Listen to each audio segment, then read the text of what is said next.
But with that, I'm going to go ahead and introduce our speaker, Bret Pence.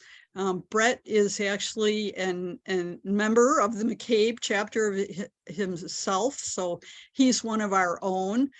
He's also the director, the Greater Minnesota Director of Minnesota Interfaith Power and Light, which he'll tell you a little bit about. And he's here to talk to us tonight about the Inflation Reduction Act. The IRA, Climate and You, individual and nonprofit incentives for local climate action. So without further ado, I'm going to unspotlight myself and spotlight Bret, and he can take it away. Okay, thanks, Julie. It is really an honor to be here with you all. As Julie said, I was recruited into the Ikes. This would be 13 years ago now by David Zentner, who approached me in church one day and at Pilgrim Congregational Church in Duluth and said, "Hey, you know, maybe you should be a part of this group." And I said, "Izaak Walton League." I'm a hunter, but I had never heard of it. I knew of Izaak Walton somewhat, and I was wondering what this had to do with the 17th century.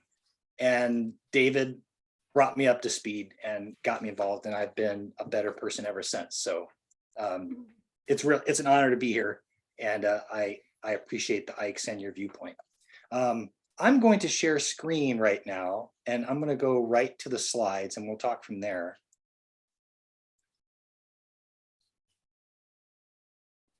Pardon me while we get this going. Let's see. Okay. Do you see the first slide? Yes. Okay, wonderful. So what I thought I'd do this evening is talk to you again about the Inflation Reduction Act and climate change and your part in that. Thanks for being my guinea pig. You know, I'm really trying to tell this story about this really gargantuan act and what it can mean for folks. And I've been learning as much as I can for my organization, you know, since it passed. And many of the presentations I've seen, in my mind, seem to lose the forest for the individual trees. They get too far down individual rabbit holes of detail. And that's easy to do in a bill like this because it's 750 pages long. It's a massive piece of environment of climate or environmental law, irregardless of all the other things that it does. So this is what I plan to present in the 35 or 40 minutes that we're together, or that I'm talking about it, and then we'll have hopefully extended question and answer afterwards. We're really going to talk about the history of it, give a little background about what it is. As Ikes, you'll know that background better than most people, I think. The theory of change in terms of its, in terms of what it's trying to do on climate in particular.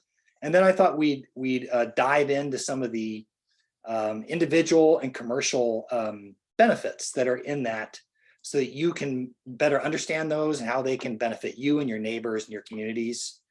We can do a little exercise with that with a calculator from Rewiring America. And then at the end, I thought we'd just talk about the end with how to get ready, what your role is, you know, within the IRA and how it gets implemented and what effect it has. And I'm hoping in the question and answer period, maybe we have time for and I think this will come out in the questions, but just the role of conservation in a energy transition, because this bill is designed to do many things, but particularly on the climate side, it's designed to transform our economy from a fossil fuel based economy to a clean energy economy.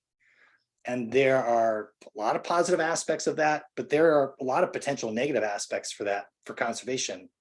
And I think just the role of conservation is really important in that. And this would be a great group to talk about that with. So appreciate your feedback. Hold your questions, please, until the end. Write them down. If you want to write them in chat, that's fine. I can't answer them in real time, but we'll get to those at the end when we have a question and answer session. I don't normally do that, but it's so easy to go down detail on this particular topic that I think it just works better doing it like that. So thanks for your patience with me in kind of holding those questions. Write them down though. Don't let them go away. Okay, just a little intro about myself. Julie did it, already introduced me some. Just if you don't know who Minnesota Interfaith Power and Light is, we're a nonprofit as well. We are part of the Interfaith Power and Light community around the country. It's a national organization based out of the Oakland area. I think there are 40 statewide affiliates now. We are obviously not the second largest state in the nation, but we're the second largest state affiliate of IPL. So we have a very strong faith community in Minnesota that really wants to work together across different faiths on the issue of sustainability and climate change. And that's where we like to put ourselves. I think it's kind of unique that we try to work in the realm of relationships. You might think of that as organizing policy, and then also on the practical side. So I come from a background in terms of working on solar projects and energy efficiency projects. If you know me from the Duluth region, I worked for Equilibrium 3 prior to MNIPL and headed up their energy efficiency program there and ran a solar grant from the federal government. So it's a way we play in all three spaces, and we believe you have to have kind of your legs equally spaced in those three areas to have a true action, and so your three-legged stool doesn't fall down. So I think that's kind of a unique part about us and why we're so interested in the IRA. Okay, well, let's just dive in to the Inflation Reduction Act. So it was signed in August of this year. It's a really big bill. It's really about it's a bill that encompasses many things besides climate. I have $370 billion of climate action spending. There's actually about between 700 and 800 million, closer to 800 billion, not million, billion with a B dollars of revenue and or savings. And then there's spending on climate. The majority of the spending is on climate. There is also some spending on healthcare issues. So the reason it's called an Inflation Reduction Act, and let's get that out of the way right now, is because it's bringing in more revenue or savings versus spending. So hence the name Inflation Reduction Act. The real reason, of course, it's called the Inflation Reduction Act is because Senator Manchin of West Virginia wanted it to be called that, and he was the remaining vote. If he wanted it to be the name of his yacht act, that's what it would have been. He was a controlling senator in this debate, and we'll get more to that. But that is the reason why it's called the Inflation Reduction Act. But I'm going to address it as a climate bill, and that's how I'm going to talk about the history of that. And the reason is it is a bill that really focused. The majority of the spending is on climate action. The modeling suggests that it would, as enacted right now with the modeling we have in place, there would be a 40% emissions reductions if utilized the way it's modeled by 2030. We can talk about the modeling. The amount of spending is a floor, not a ceiling, and we'll talk about that a little bit at the end. It could be leveraged quite a bit more. And before I go further, I just think I want to say we didn't get to this place just overnight. It just happened. This was the result of many years of work. I like to go back all the way to 1988 when James Hansen was testifying in front of Congress. But I don't think we have time for that kind of history. I think that could be its own presentation. But certainly, at least in the last 5 to 6 years, I think the discussion in the larger environmental, and I think many What, David? Quick, I gotta go. Is that how do we get significant legislation across the line to really address the climate crisis at scale? With then really only the federal government in our country can do it at scale. And that was what had eluded us for many years, really since that 1988 presentation by James Hansen in front of Congress. So I think just the history at the top are just some acronyms that you might be familiar with, but I think the Inflation Reduction Act really started with the idea of the Green New Deal. And that was not anything that wasn't a particular bill that passed Congress. It was a resolution that passed the House. and Senator Markey and Alexandria Ocasio-Cortez. They were, of course, the two, probably the two you've heard about it that really sponsored it. But the Green New Deal was an idea that to get a big bill across the line that focused on climate, you had to focus on a lot of things at once and really center justice in that and center social programs. So, and then you saw that play into the 2020 presidential election. And then you have the acronym of BBB, or Build Back Better, which was part of that election. And that was, again, this idea that, you know, to really work on climate issues, you had to fold that into a lot of other social concerns and justice concerns that the nation had. The current president was elected, President Biden. Build Back Better became a platform of his. Part of that was with helping the pandemic. So Build Back Better becomes broken apart. We had the bill that passed shortly after he came in office that focused on pandemic relief. And then we had in November of last year, another bill, the Infrastructure Investment and Jobs Act. I think I remembered it, goodness, IIJA. We try not to be too much in alphabet soup here, but it's hard to get out of that with the federal government. So we had the investment, the infrastructure, it was also called the Bipartisan Infrastructure Bill, passed last November. That was supposed to have climate provisions in it, and those got pulled out yet again. And so we had a $1 trillion bill focused on infrastructure. It had some provisions friendly to climate, or climate, you might say climate centered, but really very little. Everything was put off to the side, the hardest stuff till last. We thought we might get a bill last Christmas. We had Senator Manchin, who, again, we have a split Senate. We had a Democratic majority in the House. We had a split Senate with the vice president as the tiebreaker vote, and we had one senator who was not real excited about climate provisions in general, and that would be Senator Manchin from West Virginia. So when I say this is a compromise bill, it's not a compromise bill in terms of a bipartisan bill. There were no Republicans that voted for this bill in the House or the Senate. The compromise was between fossil fuel interests and those trying to get a climate bill onto the floor and onto the president's desk.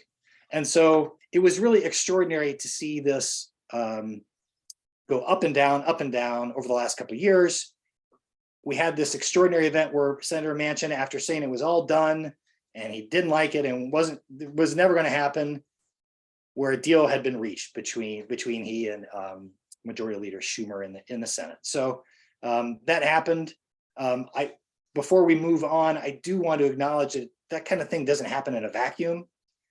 We had our Minnesota legislators support this on the Democratic side. The Republican legislators from the House did not, but our Democratic legislators, our 4 House members and our 2 senators were supporters. Senator Smith in particular, I want to recognize, and that she made this a personal mission of hers. She did not give up on Senator Manchin. I think there was a small group called can't quite remember what they called themselves. We're not going to die, or we're not giving up, or we're not going away.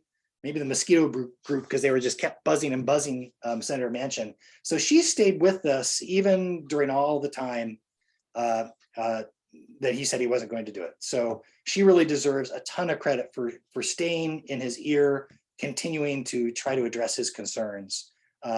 She also wrote a ton of provisions within this bill. And I will, if you're in rural Minnesota, particularly if you're from outside Duluth and you're in northern Minnesota, elsewhere, coming to us from another spot, she put in a ton of support for rural communities. That was really evident. And she also was really focused on making sure that everyone could take advantage of this as much as possible. And we'll get to some of the provisions in the commercial side of things where she really left her mark. So I just want to acknowledge that Senator Smith deserves a ton of credit. So if you like this bill, if you're interested in it and excited about it, either before or after this, let her office know. Often also, I did provide some handouts that I think were sent to you, some flyers. 3 of those flyers are from her office. They've done an excellent job of communication, I think because they know what's in it and the stakes. Okay, so let's go on to the climate highlights of the IRA. I already talked about the broad brushes, that it's a really big bill. Instead of going through all this, I'm just going to say at this point, instead of going through this point by point, this is an industrial policy bill, like we used to, like the good old days. We haven't seen one of these in a while, but if you want to put a train, if you want to put trains across the United States, you had to do something big. You had to grant them lands, and you had to make these sweeping provisions that made it really profitable to do that, and to try and get everyone involved to make that happen. You had to kind of maybe get incentives for other people to take advantage of those of that technology. And that's not something foreign to this country. We've done that time and time again. We haven't seen it really much in the last 30 years in particular. So this is a blast from the past in terms of what this is trying to do is focused on climate in the sense of turning off the fossil fuel spigot by switching the economy en masse in a shorter period of time to clean energy. And it is a very ambitious bill. So that, if you just keep that in mind, that is the heart of what it's trying to do on the climate side. That's not all it's trying to do. And I've noticed some of the other things in there. There's a lot with electrification, and we'll get to the whole theory of, how they're trying to do this change in just a minute. They also have centered equity within this bill. The administration, you may have heard of Justice 40. Maybe you've heard that on the news. Justice 40 is the Biden administration's policy of trying to do, whenever they move forward a federal policy, federal law, that 40% of the funding, 40% of the focus is to disadvantaged communities that have been left behind, people of color, low-income folks that are always, the last to enjoy the benefits of something, and trying to make sure that those folks are part of whatever they have moving forward. And indeed, that is part of this as well. I did want to also say to this group, because you're Ikes, and I know there's interest, there is some money for agricultural and forestry components. As I totaled it up before this meeting, I found about, just going to pull something out, about $29 billion for that. You probably can tell me more about that than I can tell you, because this is mainly going to existing programs in agriculture and forestry. So I bet you will be more familiar with those programs than I am. But some of the programs would be the, and I do come from a bit of a farming background, so I know some of these programs, like the conservation stewardship program I was familiar with, agricultural conservation easement program, and on and on. On the forestry side, there's less there, more of it's on the agriculture side. There is money in there for urban forestry, which I found really interesting. That seems to be quite a large chunk of it. There is also a bit for it looks like private forest owners that are sequestering carbon. So there's some interesting pieces. And there's more in Senator Smith's handout, which is titled The Rural Economy. And also I sent something to Julie about from the Blue Green Alliance, which has a financial map, and it specifically pulls out the kind of the forestry under lands, I think, and the agricultural components. So you can see where the funding's going. But I want to let you know, it's not, again, this is 29 billion is, less than 10% of the funding. The heart of this is to create clean energy production, to fund manufacturing, to fund research, to fund job training, incentivize people to buy clean energy. So that is its focus.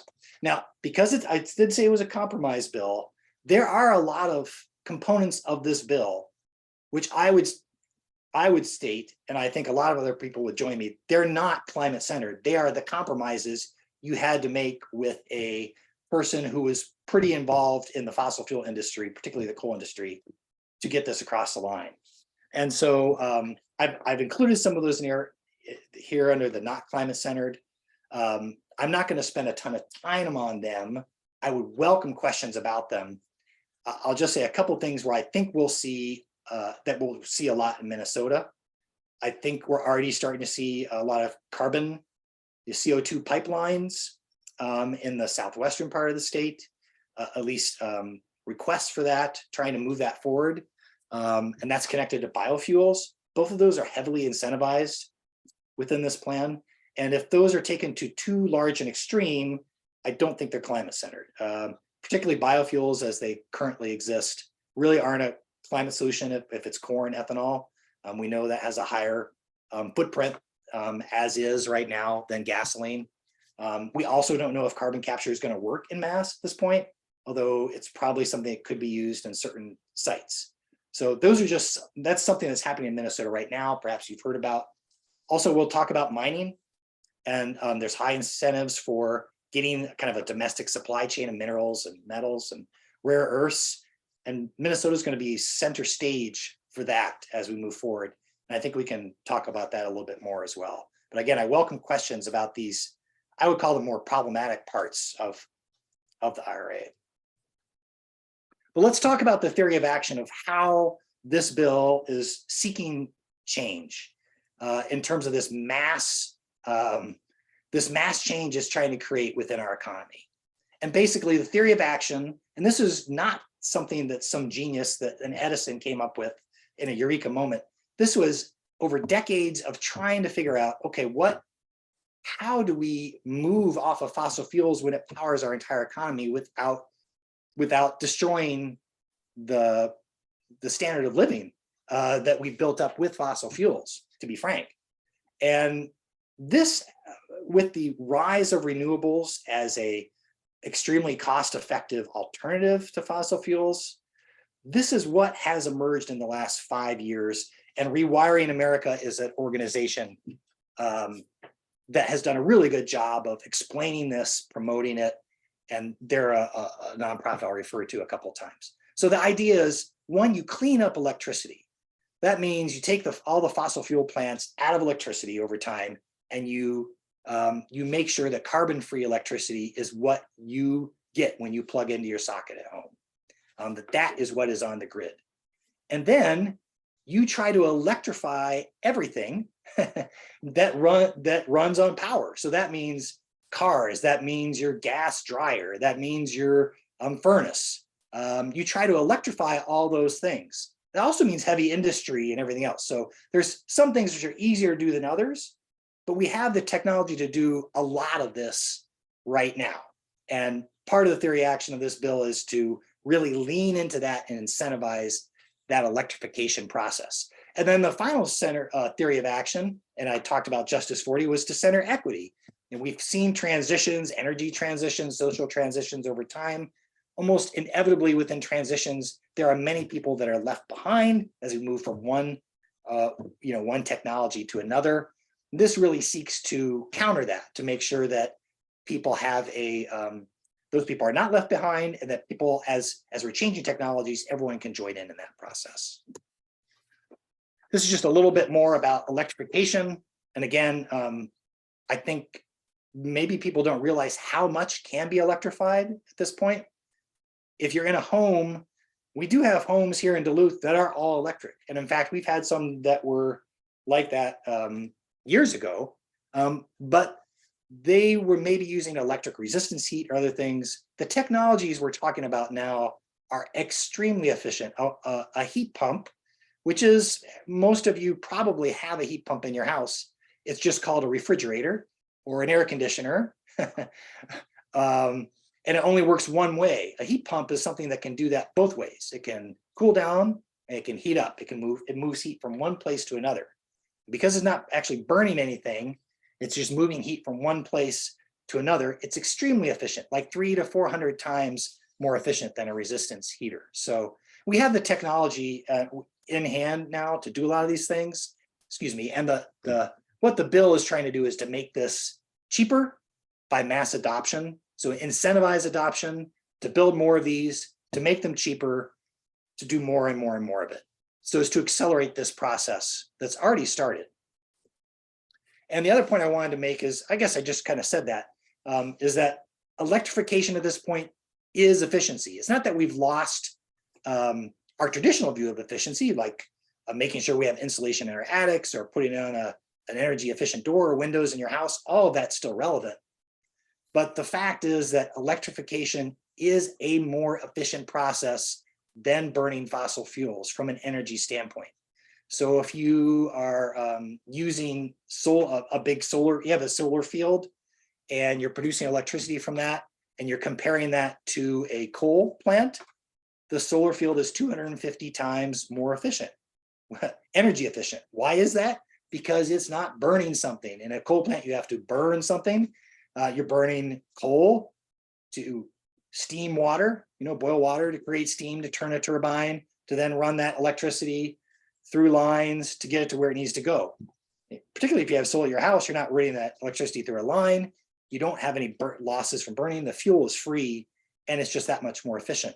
And if we're talking about something like an electric car is 400 times more efficient than an internal combustion engine, just by the nature of the fact that you're not having losses of heat and pollution that are coming out of your tailpipe. So this is just a graph that shows I'm an energy, so those of you that know me, and it's nice to see all the friendly faces on the call, I'm an energy geek. I could spend the whole time on this. I'm not going to, but it's a fun spaghetti chart, and it shows on one side all the generation sources of energy in Minnesota in 2018, and on the other side, what happened to them. And you'll notice that 2/3 of the energy is rejected energy, that sad little term, rejected energy, which is waste. So we don't live in an efficient system now, and electrification is seeking to mine that and eliminate that waste and create a more efficient system. Okay, so that's the theory of this bill in the big picture. That's what it's trying to do. It's trying to finally, for once, for the first time, really put the thumb down hard on the demand for fossil fuels by cleaning up the electricity system, by making sure we electrify, and by making sure that everyone can take part in that process. How is it trying to do that? Many different ways. I'm going to focus on commercial and individual incentives here, but there are really 4 different ways they're trying to do that. One are tax incentives, which we'll cover, and that's primarily in the form of tax credits. Tax credits are kind of a 1-for-1 credit basis you get on taxes you already owe. Also on direct rebates, that's kind of something new, and we'll talk about that, but basically a rebate is something you get at the point of sale. So that is, you go to the store, you want to buy a heat pump water heater, and you qualify for that rebate, and you get a $2,000 rebate, and it's a $4,000. That would be an expensive water heater, but bear with me, a $4,000 water heater, and you get half off at the point of sale. So we'll talk about the rebates, which are really great, I think. And then they have loans and grants. I'm not going to talk about those very much, but I'll just say before we move on, I think loans are an incredibly important part of this. Even if you have these incentives and rebates, you often still need money. I mean, I just put a solar array on my roof and I took out a loan for that because I didn't have all that cash on hand. I'm basically prepaying my electricity bills for the first 10 years to do that. And that's a lot of money for some folks. So there is money in this bill for a national green bank, which would be a money for loans on the commercial and the individual side. And you would get these loans at a lower cost, lower interest rate. They would be more available to people that might be pushed out of that because of credit scores or the like, and they'd be more available. So we should start to see that in Minnesota soon. And hopefully we'll know more about that, but I can't really talk more about that during this time. There's also a lot of community grants. They're they're all over the place. There's tons of community grants here. There are grants for communities with a port. Hello, Duluth, right? Communities that are income qualified with a port. Communities that are income qualified that have a freeway bisecting them. Hello, Duluth again, if you're in the Lincoln Park area. So there are many, many grants that communities can take advantage of. Many are centered on justice on low income communities that have been left behind to try and make them a part of this transition. There are many grants on the rural side as well. REAP is a rural program for clean energy, which was previously funded about $50 million a year. And I think there's $2 billion for that within this grant. I think the resources for that on an annual basis have been increased like 450%. So there's some existing programs that have been really pumped up. So again, if you look at those, the handouts from Senator Smith's office, there's one handout on the rural economy, one on environmental justice. Both of those do a really good job of diving into those grants. So I'll kind of direct you to those at the moment for that particular piece. And then one final thing before we get going on the tax incentives and the rebates is that, yes, this passed in August, but when a big bill like this passes, there's a lot that has to be decided and deciphered within that bill. Yes, there's language within the bill, but what does the language actually mean? How are we going to implement that? So that's the job of all the federal agencies of the executive branch to kind of figure that out. They have 180 days to do that, 6 months. So by mid-February, we should get a lot of more information. So what I'm trying to give you here is our best guesses, our best estimates of how these are going to roll out. Some of these we know better than others, particularly the ones that are tax credits, tax incentives that are going to be administered by the Internal Revenue Service. We have probably a pretty good take on that.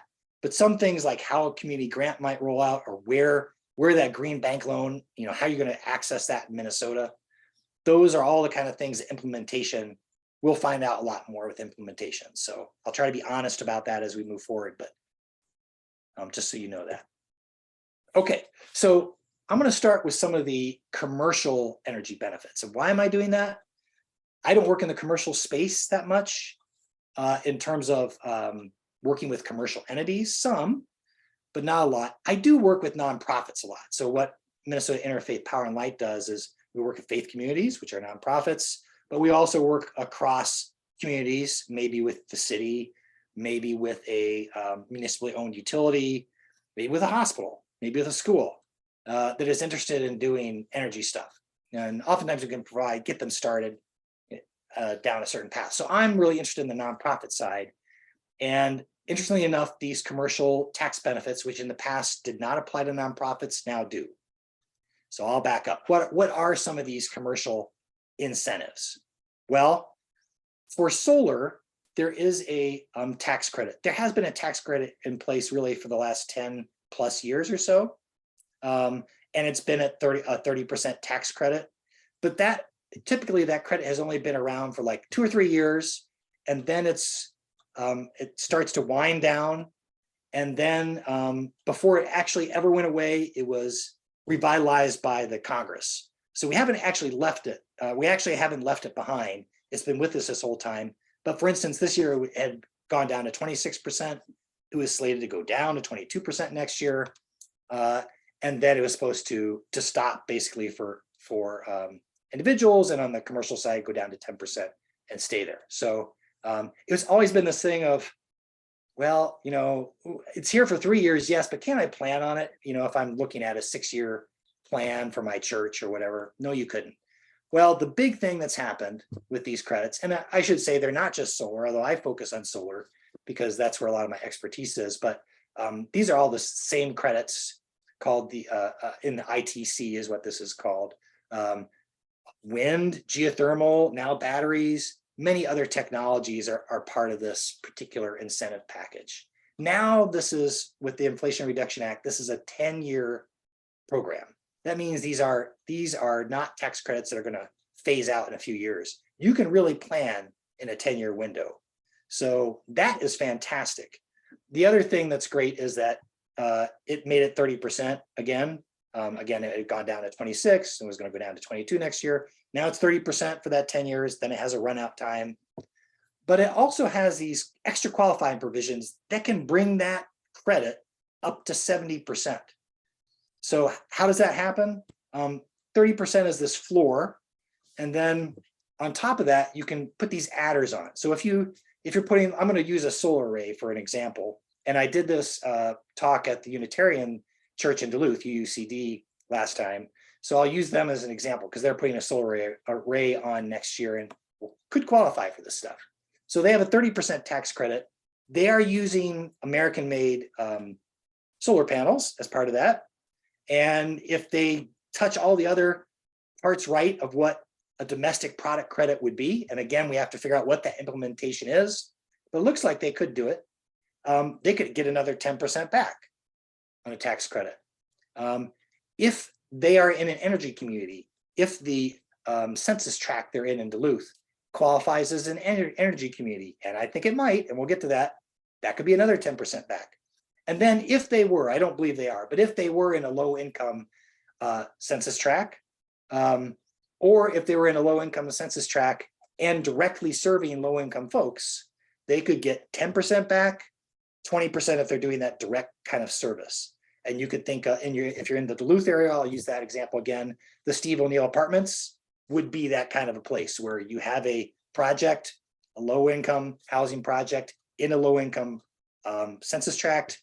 If you put an array on that, that would be 20% credit. So they could get potentially 70% back. So there's a tremendous benefit for that over what had been there in the past. And then finally, this is now open to nonprofits. So how do they do that?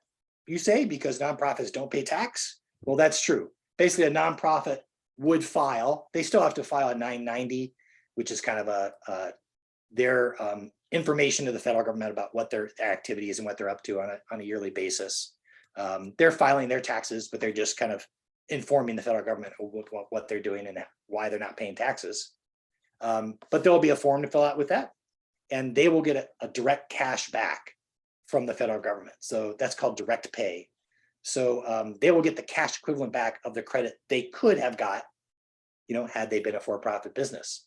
So this is big. The last, when I talked to the Unitarians, I was singing "Who Are the Nonprofits in Your Neighborhood" by Sesame Street.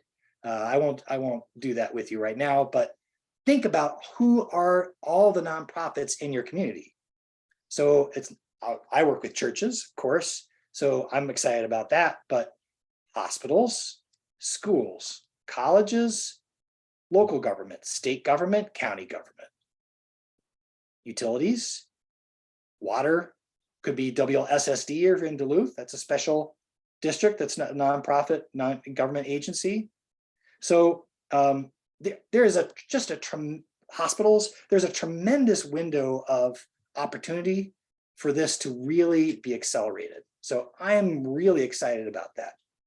And there's also an opportunity to perhaps turn that and help low-income folks through that process, because we have a lot of nonprofits that are really focused in communities, on low-income communities, and they may be able to pass these incentives along. So I think there's opportunity for that.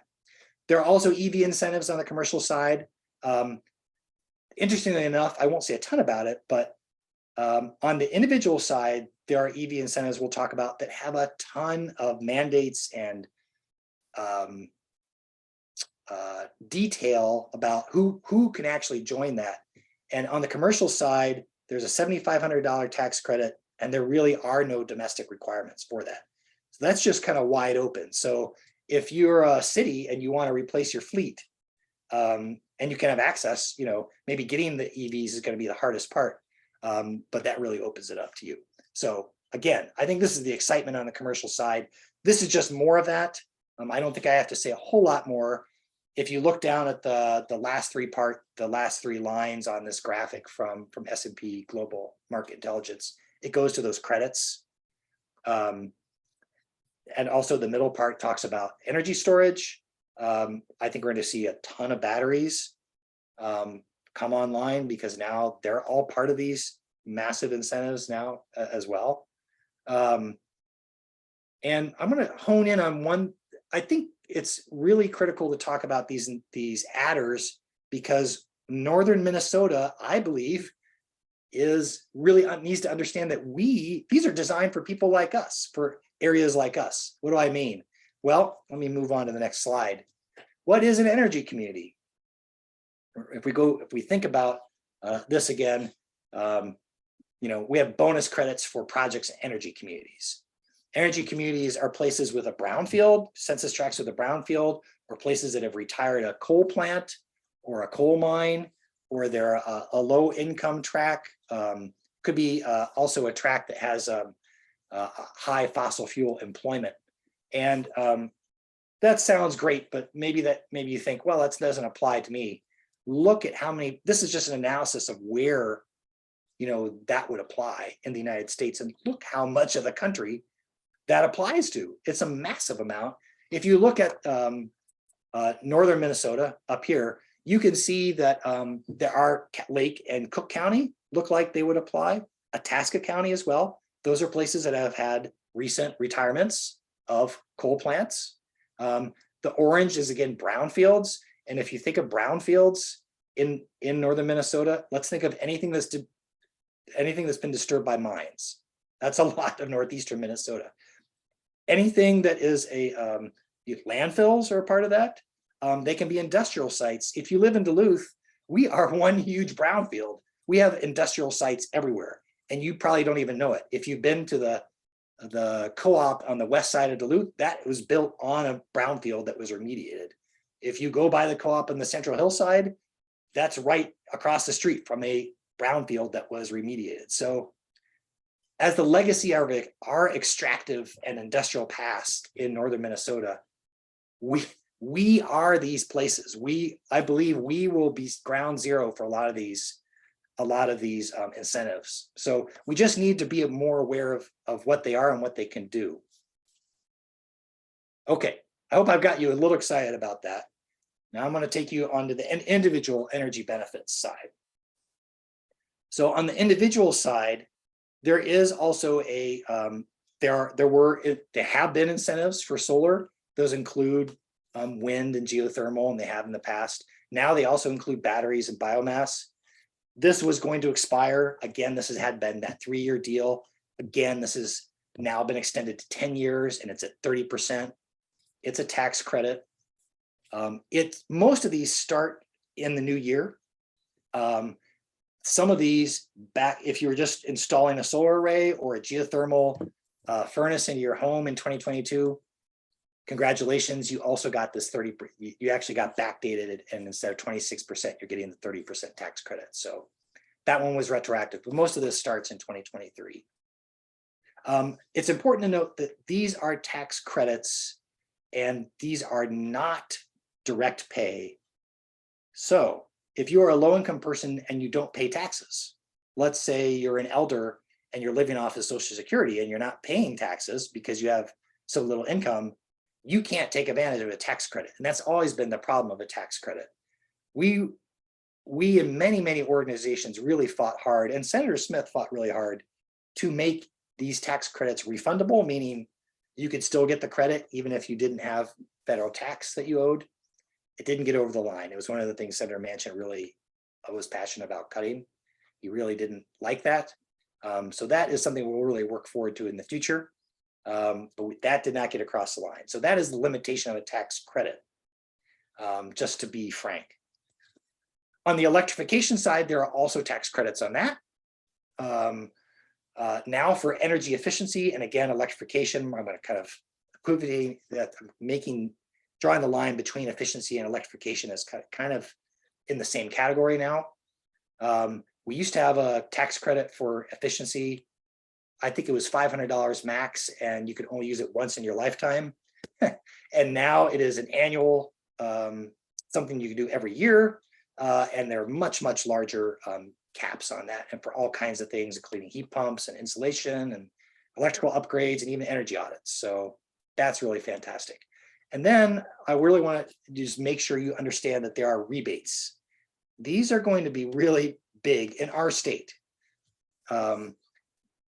This is not going to be administered by the IRS.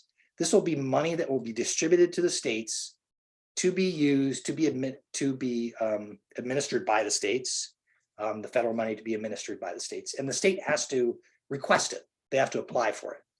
So you can imagine there'll be some states that probably won't ask for this money. Minnesota is asking for it. I can tell you, I've talked to our Department of Commerce. In our Department of Commerce, we have a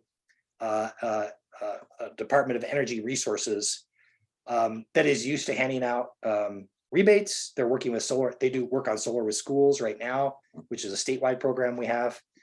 In the past, they've run residential solar programs, so they're used to working with rebates and customers. They're really chomping at the bit to get to this money. And one of the reasons they're chomping at the bit is that it allows for point of sale. If you have to income qualify for the rebates. So that would start at 150% of area income and go down to 80%. That would be called a moderate income family or moderate income individual. And then 80% down to zero, of course, would be a low income person. If you're in that moderate category, you can get 50% off up to a certain amount. If you're in that lower income category, you can get up to 100% off. And so this is how it might work for a low income person who wants to install a heat pump to replace a furnace in their home. They income qualify through the state. They go to the contractor and they tell the contractor, I'd really like a heat pump for my home. The contractor looks at their home, makes sure that's a possibility that they can do that, and says, okay, it will cost this much. And a reasonable cost for a heat pump may be $6,000 to $8,000. Guess what? They have up to $8,000 they could use, so they could have it totally paid for at the point of sale. And also the contractor does get an additional bonus from the federal government to deliver that service. And there are some safeguards on that too. So it will be really transformative. That is not something we've seen before administered, from the federal government. It will be really transformative in terms of what happens and who is asking for what. I'm really excited about it. I don't think we'll see it in our state till autumn, early autumn at probably the earliest, because again, the state has to ask for that money. Once it's available, probably won't be available till February or March after all that implementation rules are set for that. And then there's time to get that money through the standards to the state. But we are first in line, and also because we have a state agency that's dedicated to energy that has done something like this before, we are going to be one of the first. I think we're going to be one of the first states to implement it, and that's really exciting. So spread that around. We'll look at that a little more. And then finally, on the EV incentives, I'm not going to get too deep into this. I bet you'll have a ton of questions. But what has happened is I didn't even think EV incentives would be part of this. Senator Manchin said he didn't want to do it. We didn't think he was going to do it, but he relented, and we do have these incentives. They have income requirements for people that want to get them. There are price requirements on the vehicles. There are domestic production requirements, and there are domestic production requirements on the battery and the minerals in the battery. And so it really limits what you can get initially. But we're already seeing massive investment. We have a Hyundai that just is accelerating its factory in Georgia because they want to make sure that they can qualify for these. So these will be easier to get over time, but it's going to be interesting to see how that plays out now, where we have a kind of a shortage of EVs in general. And then you can also, there's a used car incentive as well for EVs. Okay. How are we doing on time here? It is 25 after. I think we have time to do a little bit of this, maybe just look at it together. I'm going to stop off the share screen, but basically I want to show you this calculator from Rewiring America, because I can't tell you, I think where naturally a lot of people want to go is, well, how will this work for me with where I live in my household with my income?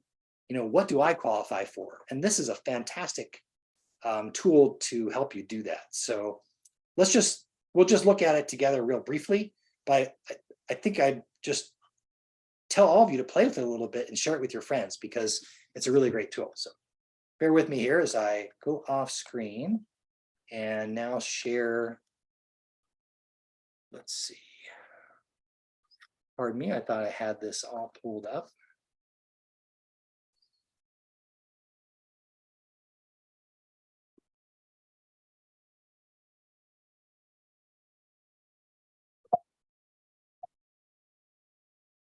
Okay.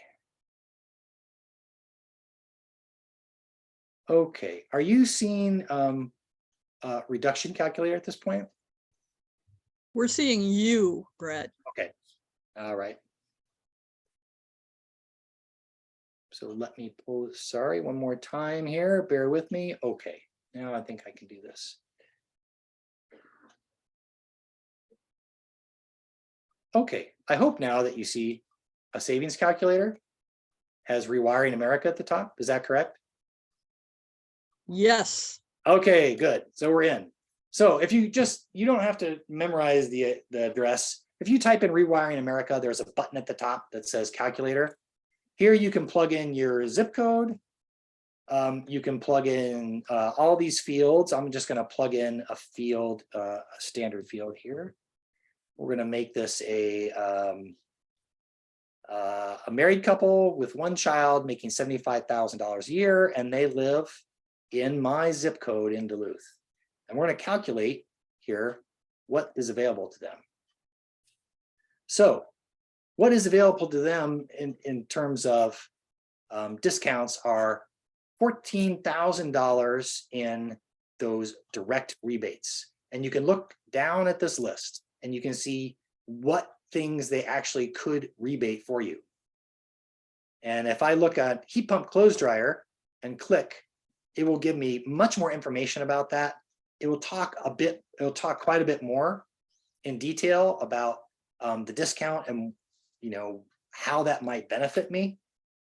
And it will talk about how much money it could save. Why is it good for the environment? What are the benefits? It's an excellent tool. But notice, I'm going to go back here. Notice that here's the total amount that was available to this group. It was $19,500. Most of that is in those upfront rebates I was talking about.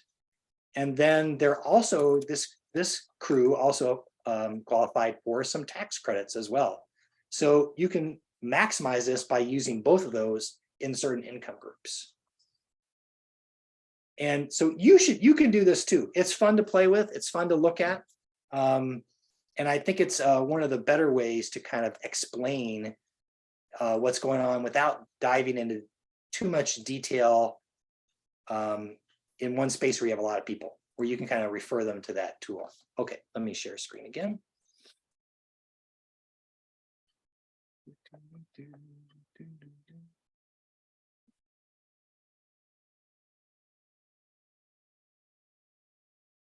Okay, thanks for bearing with me here. Okay, let's go back to the end again. Okay, so I'm going to move on from this so we can get to some questions and just kind of wrap things up. That calculator is an excellent way. I just plugged that in for my own family in Duluth, and I came up with $21,000 of incentives. Again, I was able to qualify for more tax credits, and I was in a moderate income household as defined by them. And so check and see what it'll do for you. And then you can use that to help you and help others and your community get ready for all of these incentives that are starting to come. This money is going to start flowing by February, March as the credits are available. And then as the rebates become available in the fall. You can get an energy audit on your home. If you don't know how to do that, check and see if your utility offers it.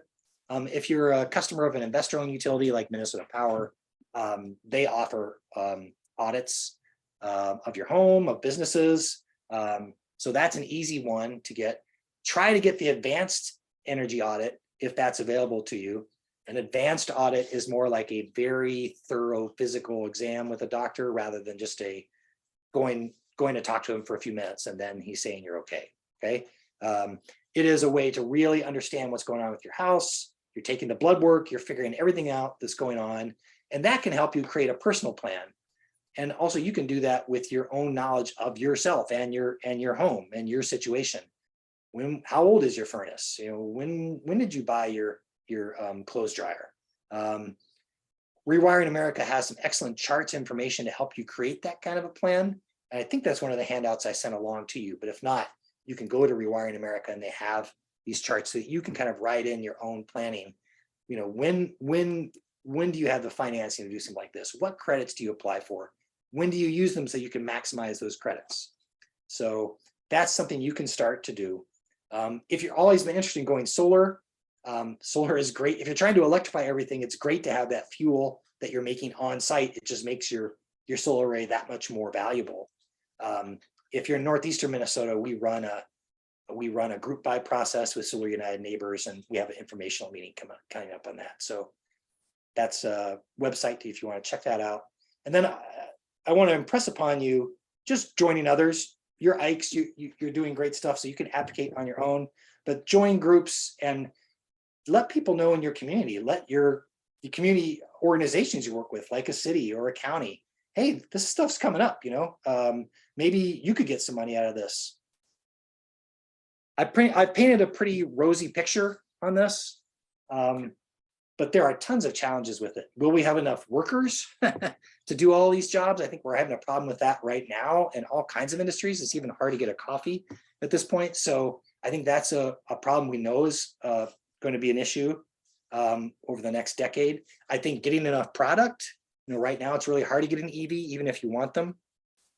So that there's going to be supply chain issues for quite a while as you try to start to spin up all these industries.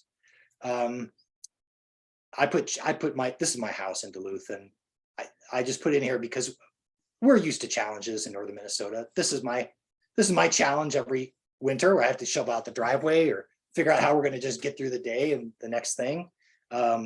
We have also the challenge here of a cold climate, and how will we interface these technologies with a really old housing stock that maybe wasn't designed for it? I think those are still pretty open questions that we are going to find innovative answers for, because we have a lot of people in this region that are working on those kind of questions. And then there are all the other challenges I mentioned that could be there about, there could be a focus of mining, trying to get all the minerals from our deposits in northern Minnesota and impacting the water resources, which are extremely important as well. So there are going to be a ton of challenges to do this, but I hope I've left you with a notion of the opportunity this bill presents. One thing I did say at the beginning that I just want to touch on here at the end is that I mentioned there was $370 billion of spending on climate action. And I said that's a floor, and I mean that because these tax credits I talked about, there's no cap on that. It's really how much is spent is going to be how much people use the credits, how much they use the loans, and the other incentives that are there. I've seen studies where it could be $1.5 trillion or $2 trillion. We need to get to 50% by the end of the decade by the IPCC to really keep the worst effect of climate change at bay. This bill does 40% with that normalized spending of $370 billion. At 1.5 trillion, we can make a lot of headway. So we can get our state and our city governments and other communities to take advantage of this. We can really do a really good job of trying to get ahead of the climate issue. And just think about what this can do for our region economically, socially. Just think of everything it can do. So that's what I think. This is an incredible opportunity for our region with challenges. And I do this pony show so that people can understand the opportunity that's there, and hopefully we can bring a lot of this money here to communities in northern Minnesota that need it. So I'll end there, and here I just want to leave you with some of the resources that I used, that I've been using over time to answer some of these questions, and you can use as well. And I'd like to open it up for questions at this time, and just thank you so much. Thank you, Bret. Let's all give Bret a hand if you can do that in your reactions. But that was a really a lot of information there, and I just want to tell people, as we mentioned at the beginning, we are recording this presentation. It will be available for you to watch it again. And Bret, I just want to let you know that the fact sheets that you referred to, so I wasn't able to find a place where they were posted online so I could send links to them, but we will, Rich will email those out tomorrow, and we'll send some follow-up resources to people. Great. Okay. So we've got one question in the chat so far, and maybe you can see that, but would farm or forestry projects be under the individual as opposed to commercial programs, or potentially there's a nonprofit angle as well? Yeah.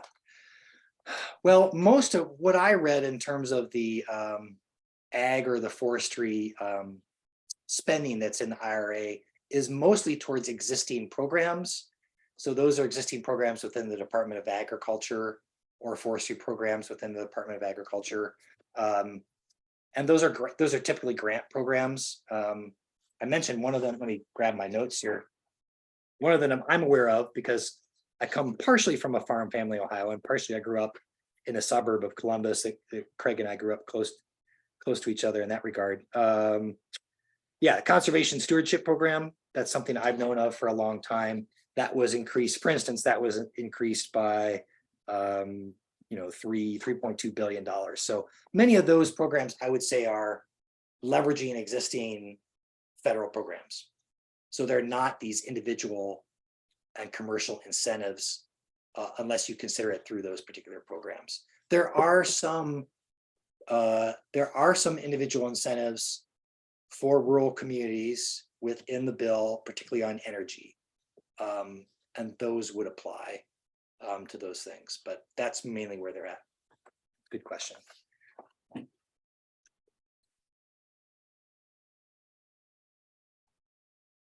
Other questions for Bret? That was really the only one that we had in the chat.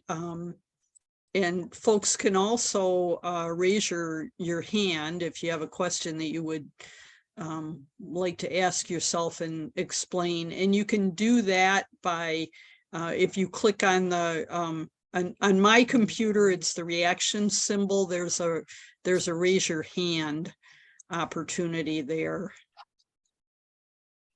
I'll just respond to something John Crampton put in the chat, which is just a statement where he's talking about how churches and Ike chapters can be centers of information where people can find out about accessing this.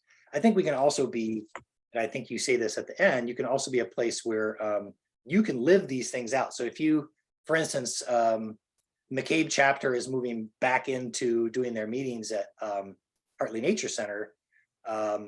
Does Hartley know about these credits? A little bit. I've talked to Tom about them, but maybe that's something where an Ike, Ike's within a place where they're meeting, or if they have their own building that they own or they utilize, looks at taking advantage of these credits. Churches as well. I think they can become places where you implement this stuff. And by doing that, other people can learn about the incentives and it can grow from there. So I'm hoping that's what will happen. Thanks, John, for putting that in. And we have a question from Pedanco has their hand up. You want to unmute yourself and ask your question? Yes. Thanks, Bret, for doing this. It's awesome. The question I had was about the EV requirements that we're seeing right now. Can you go over those in more detail? Oh boy, I can. I'll go over them in general because there's a ton of detail with them, and I'm gonna refer you to the. I'll refer everyone to get the fine detail from that calculator. You go to the Rewiring America calculator. EVs will come up for almost everyone because they're tax credits, and then punch on that particular item within the calculator, and because there's a ton of detail. But I'll tell you some stuff that I can tell you off the top of my head. One is there's an income requirement. So you can't take advantage of the tax credits if you make over $300,000 a year as a joint couple, $150,000 individually. And they're about half of that on the used car side. Second thing that I do know is that all the vehicles have to be domestically produced to qualify for any credit at this point. So that doesn't mean it has to be a US owned company. And domestically produced also can mean Canada or Mexico, not just the United States. But yes, it does need to be made in the United States. So and that's why Hyundai is so frantically putting a factory into Georgia right now, because all their EV, they have a lot of great EVs that are highly rated by Consumer Reports, and none of them are available for the credit at this point because they're all made overseas in Korea. So, so that is kind of a detail to know. Brett, Yep. it's a sliding scale though. It means 80% of the content has to be produced in North America by like 2026 and less right now. So Yeah. It on the batteries, John, but not on the car in general, on the actual vehicle. I believe that has to be, if you already look, one great place to look at these incentives beyond Rewired America is called Plug In America. It's a great website that shows this, and what they'll show you exactly what vehicles qualify for the incentive right now. And they are only vehicles made, in North America at this point. So there are additional provisions, as John talking about, for that the batteries have to be made in North America, and those scale up over time. Also the minerals that are within the battery, cobalt, or you can think of lithium in those batteries, have to come from allied countries, and they define that in a certain way. Those are basically places we have free trade agreements with, and that scales up over time. And so, yes, that's another complex part of this that hasn't gone into effect yet, but will start to go into effect very soon and then ramp up. I think that's what you're talking about, John. Is that right? Yeah. Yeah. So yeah, it's very complex. And I was just going to add on top of that, the vehicle that you're purchasing also has an upper limit in terms of the cost. So if the car is over, I believe the car is over $50,000, it does not qualify for the credits. So, and if it's a SUV or truck, I think it's $80,000, something like that. So there are a ton of hoops to jump through. It's not the way an EV credit would have been written if there were 3 or 4 more senators interested in this bill. I think it's a miracle that it got through at all, given that the Senator Manchin had said just weeks before this passed that he was not going to do, he was done with electric vehicle incentives and he wasn't going to do anything. So that's just some of the detail around the EVs, and I hope that helps some. But check out Plug In America. They do an excellent job of really specifically talking through this and putting all those details in a timeline so you can figure out what applies when, which I think is important. And as John was kind of talking about. Thank you very John, much. do you have anything to add to that? No, I think that's a good explanation. And I think that it's a good thing to know. It's a good thing to know because there are going to be some dealers that really use this to the advantage of selling more vehicles. There may be some dealers that use it as a way of discouraging people from going to electric vehicles. Yes. They're not every auto dealer is jumping up and down to sell electric vehicles, but there are ones that do. When we had our EV Expo at Oak Grove Presbyterian Church, we ended up getting a Ford F-150 from Roseau, Minnesota. Nice. Because that was a dealer that wanted to, he supported the clean car standards even before the IRA came down the pipe. Great. Yeah, and I see that's in the chat now. Thank you, Julie, for putting the Plug in America site in the chat. There's a question from Rich about the calculator. And you're asking, Rich, does that work for organizations like a church or only for individuals and families? It is really focused on individuals and families, the calculator. So it doesn't really work for organizations. And the main reason is those rebates are a big part of that. And the rebates are focused on individuals. Yeah, I think that's one of the main reasons.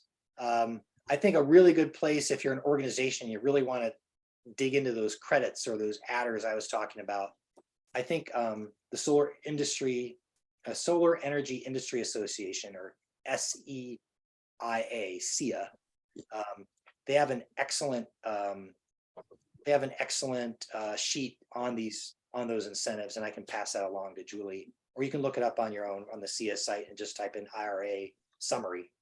And they have on page 5 of that, they have an excellent chart of all those adders and how you might benefit from that.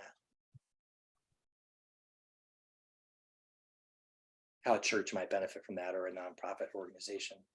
Yeah, thank you. Is your organization available to consult with churches or groups of churches that would be interested in?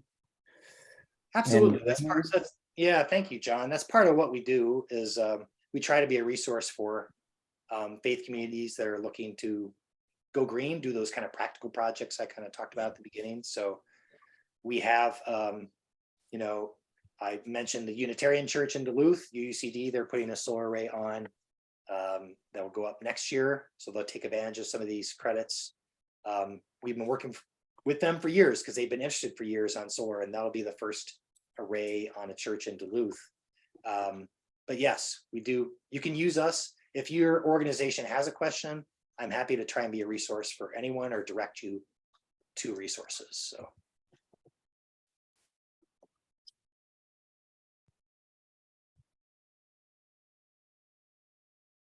Oh, thank you.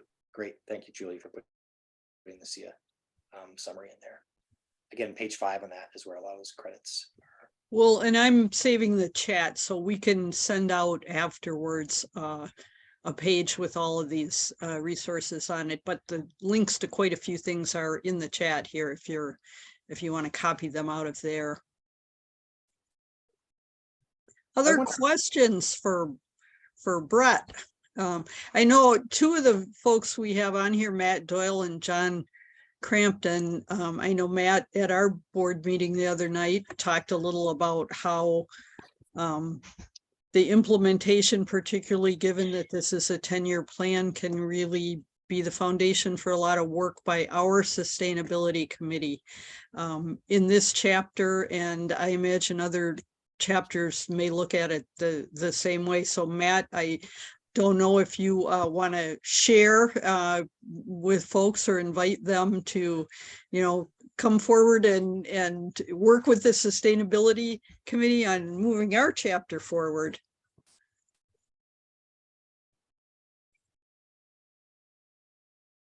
Sorry if I put you on the spot there. No, that's fine. The committee is a committee of 2 right now, and we can use a lot more. So anybody who wants to get involved in this, just contact me. Well, if there aren't questions, there is one question I have for the Ikes. And that is this. One of my largest concerns out of this bill is that we will have this very rapid industrial transformation of the economy to a clean energy economy, but conservation is not centered within the bill.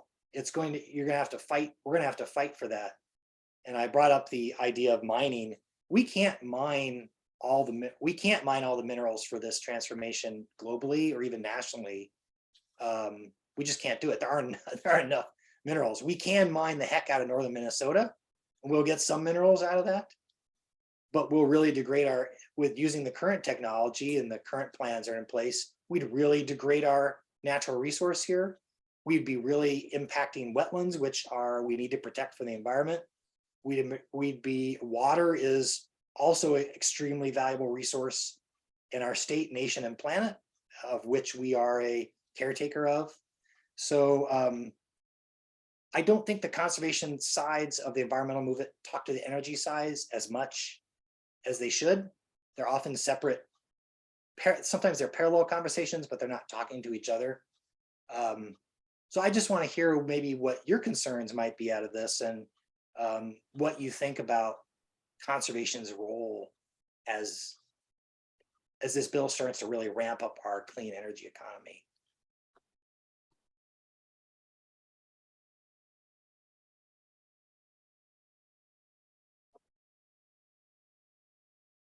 And maybe you don't have concerns, and that's fine. Maybe I'm the nut in the room, but yeah. Craig, you have your hand We up. got one hand up. Yeah. Well, Craig. just, yeah, can you hear me now? Yeah. Okay. We already have this issue on our plate. You know, we can look at polymet, we can look at twin metals, we can look at Talon Mine over in the McGregor country. All of them are pointing to the need for these minerals for renewable energy to get us past the fossil fuel industry that we've been so dependent on over the past century or more. And Brett's absolutely right. We have to take a look at this and decide at what cost do we go down this path of mining, trying to mine our way to cleaner energy, and sacrifice our water quality, our air quality, our natural resources. So this is going to be a big conversation as this whole issue progresses over the next decade. I do think Minnesota will be ground zero for that conversation, just because we have a mining history here and we have potential mining resources for some of these metals and rare earths that are in that we want in the supply chain. I also think we have a duty to point out how much we could gain from recycling. I think it's astounding. There's a group that presented to us a couple weeks ago from the Iron Range, who's working with a group from the Twin Cities doing a study on just the potentiality of economic benefit and resource benefit for e-waste recycling. And just a couple of stats that just I think will blow you away. We only recycle a little over 23% of our e-waste in Minnesota. Switzerland, country of smaller in geographic size, but about the same population, recycles 95%. We generate about 46 pounds of e-waste per person per year. And if you think about the amount of mining that has to go into effect to, I'm just going to hold up my, I don't know if you can see it very well, but my cell phone here, I have a cell phone, which there it goes. There it is. That's my iPhone. 1.4 billion of those were sold last year in the globe. I factored that in for Minnesota. That was 1.5 million probably sold in Minnesota. And approximately 1.2 million of those were thrown away, probably in Minnesota last year. And that's, as I do the math on that, that is 44 tons of iron just being thrown away just by cell phones in Minnesota. 8 tons of copper, 4 tons of nickel. That's and a cell phone is less than a pound. That's about a third of a pound compared to the 46 pounds of actual e-waste that are produced. So we have a massive problem of throwing away really good resources, and we have a massive opportunity there. I think Minnesota could also lead the way in that. Right now, that which we do recycle, we send for processing to 4 other places around a globe that goes out of the country, either goes to Europe or Asia, East Asia. It's processed there, and then we have to buy those metals back on the global metals market. So it's a crazy system, and the IRA incentivizes mining, but it also incentivizes, those same incentives apply to recycling and processing. And I'd like to see those jobs and those resources remain here, and that be the first thing we do rather than mining, that mining be the last thing. So Jill has a question or a hand up.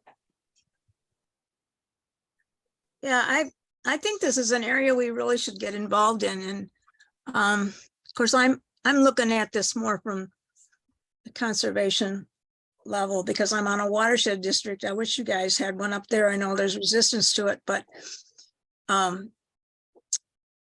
we have to follow statute, and we're really doing good work on the ground. Plus, we have got opportunities to do a whole lot of communication and raise awareness with people. I reached out to Lee Freilick. I'm hoping we're going to work with him a little bit in the spring to talk about, we have the remnants of the big woods in my watershed district, but so like, as this is an example, so our chapter, when our city came out with a master park plan, they wanted to take over our property for a long time, and but we've had a change in council and whatever. But we put in so many comments about the need to protect our natural resources, the parks that are just really sweet, and Tierney Woods and places like that. So our city council's paying attention. So now they're developing a natural resource position and really pushing that forward.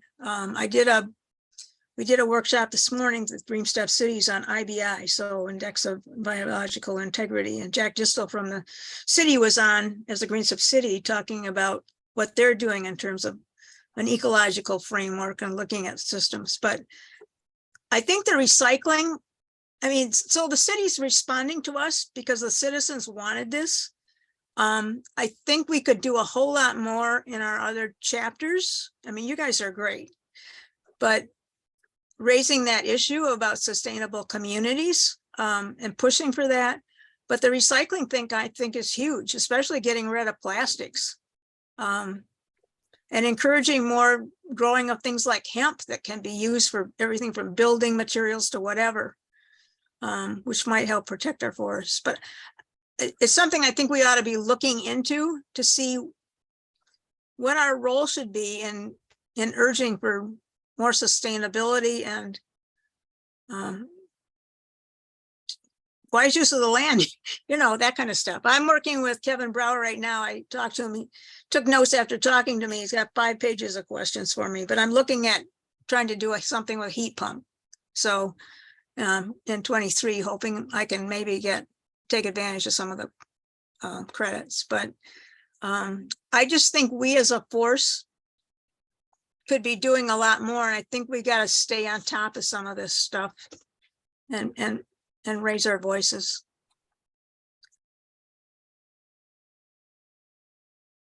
Thanks, Jill. I see Rich has his hand up there. Yeah, Rich, go ahead. Yeah, I was thinking about the two kind of main goals you had of cleaning up electricity by removing carbon. I think most folks are on board with that, and our country has been making progress along that, and solar and wind is becoming more and more economical. The second objective, electrifying everything, I think is going to be kind of a conundrum, because in my case, I've reduced my electric use, and yet my electric bill hasn't changed because the electric rates keep going up. And it seems like that's going to be kind of a drag on trying to get people to switch everything to electric. I just wondered if you had any thoughts on that, especially for folks like me. I'm in a situation where I don't have a good house for solar, too many trees and that kind of thing. Maybe I'll just have to cut trees. Well, don't cut those trees. I think. Yeah, I think that's a really good point, Rich. So that's one of the reasons I do advocate for solar, and that it really brings down, if you have a good site for it, and if we can make it affordable to you, it really brings down the cost for all this, obviously. One thing that I think is interesting that our Public Utilities Commission is really on top of is how the idea of cleaning up the electric grid will really reduce costs. And the chair of the commission is Kate Sieben, and she spoke at about a month ago at a conference I was at, and they have been really following the Inflation Reduction Act. They've had their staff do some studies on it, and she said they estimated that it will in this decade, it will bring about $9 billion of investment into our energy infrastructure here in Minnesota. And her staff figures that by the end of that time, it will have reduced the cost to ratepayers by about 1/3 from a business as usual standpoint. And the reason it does that is you put so much of the electric grid on clean electricity that you just don't have fuel costs anymore. And if you, my costs I did just put solar on, but my cost for electricity, Rich, is also really high. It's gone up to 20 cents a kilowatt hour from 10 cents, 10 years ago. And a lot of that's just come in the last year. And a lot of that has been driven by the fossil fuel, the cost of fossil fuels that is just directly put into my bill. It just goes directly to the consumer. And so the utility has really no incentive to kind of moderate that because they're not paying for it. They're just passing it along to me and to you. So I thought that was really interesting that the commissioner was really focused on that. So yes, that's going to be a problem, Rich. I think the more we can have community solar as an option available to people, that they could buy into that, that could be one way around that. But the other way is to really advance this so that it starts to having more clean energy on the grid drives down cost, is a way to drive down cost over time. So I thought that was really interesting that the commission is really focused on that, and they're trying to figure out how to leverage that, the Inflation Reduction Act as well, to really advance that.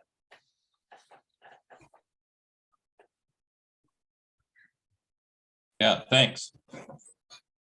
Well, I want to respond to your kind of question or your challenge to us, Bret, and also to Jill's comment that we, our chapter's certainly been having some discussion about this issue. We're kind of, as you said, at ground zero here with the mining and the metals. And I had a conversation with you last week, and what I took away from that was you kind of encouraging that we just need to learn a whole lot more about this. And I think we would definitely like to make a priority of talking more about this issue and finding ways to move that conversation forward, and definitely reaching out to other chapters to do that. Maybe that's something we can all do together.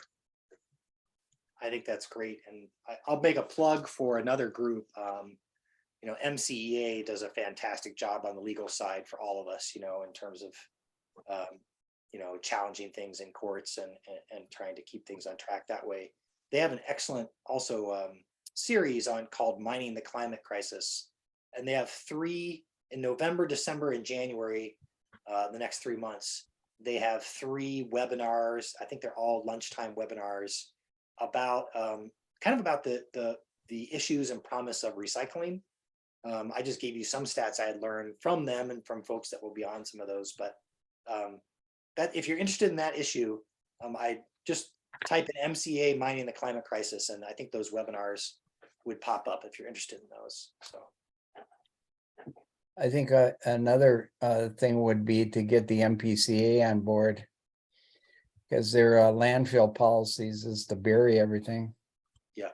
I live about a mile away from the Black Dog landfill, which is now being proposed to be Garbage Mountain in Burnsville, and they're calling it the Burnsville landfill, and it will be higher than Buck Hill.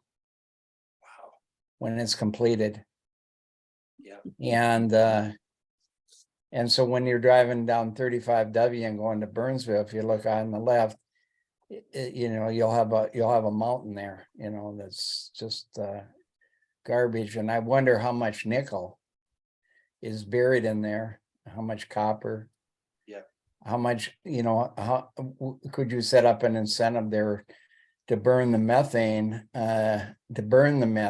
to power the what you would call the deconstruction and mining of that Garbage Mountain. I think actually the yield on Garbage Mountain might be higher than it would be on the Twin Metals proposal. Yes. Low grade. Yeah. Well, and then the other thing is that you're removing a. I mean, that thing is going to leach into the rivers and impair the water and put out carbon emissions forever. So, and I'm not familiar with all those, but I think there was probably about There's one in Elk River or Zimmerman, or is it Zimmerman? There's a huge garbage mountain up there. There's one down near near Hastings, just a huge one in Dakota County, and so I think that recycling, and it's not just recycling, but it's historic recycling. It's restoration of something that we just threw it away for 80 years or whatever, it was part of the building of Bloomington, and the building of the suburbs really depended on having that garbage mountain there, and now we're reaping the consequences. So I think there's a real chance for legislation this session, all kinds of legislation this session.